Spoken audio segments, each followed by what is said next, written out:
We have the same mother, Eve, who gave birth to us, nursed us, bathed us, changed our clothes and our diapers, and cared for us when we were sick or hurt. She also taught both of us, as well as our other siblings. But they're a story for another time, how to walk, talk, and interact with the world and the animals around us. We also have the same father, Adam, who taught us a work ethic and how to work the ground around all the thorns.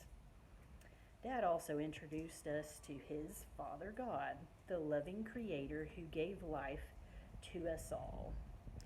During our weekly family time called Shabbat, or Shabbat, which was usually at sunset as the sixth day of the week drew to a close and the seventh day of the week began, we would gather around a campfire, listening to Mom and Dad sing songs and tell stories about Father God and the world He created, and how He used to walk with them when they lived in Eden.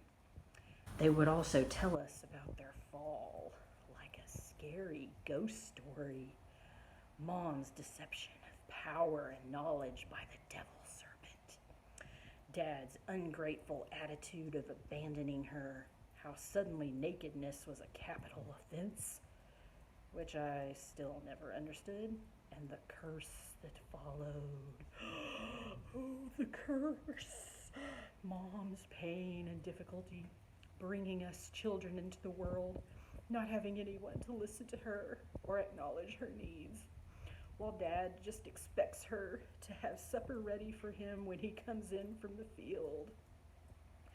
Dad complains about how the little children are too noisy, or dinner is undercooked, or how that's not how that food tasted when Father God used to cook that dish for us in Eden.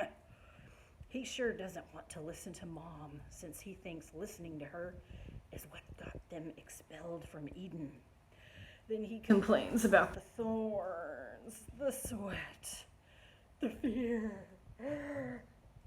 the anxiety, the pain, the disease, the shadow of death. On a good day, the curse was a scary enough monster for a child to learn about as is. On the not so good days, talking about the curse could actually make our parents fight as they each complained about who got burned worse by the curse and whose fault it ultimately was for causing this entire mess. Hers for choosing to eat the fruit, or his for not stopping her. How I hate officiating the blame game between my parents. I remember when I was younger, especially during this part of the story, I would curl up in Cain's lap and hide my face against his shoulder. He would hold me just as close as though he found it comforting to protect me. When I got older and other siblings were born, I began to understand the sense of heroic confidence he must have felt when a younger sibling curls up in his lap. That unspoken cry for help as they look trustingly into your eyes, seeking shelter against your shoulder. Over time, I began to recognize this as Father God's way of whispering comfort and peace to me, since He was entrusting me to protect them.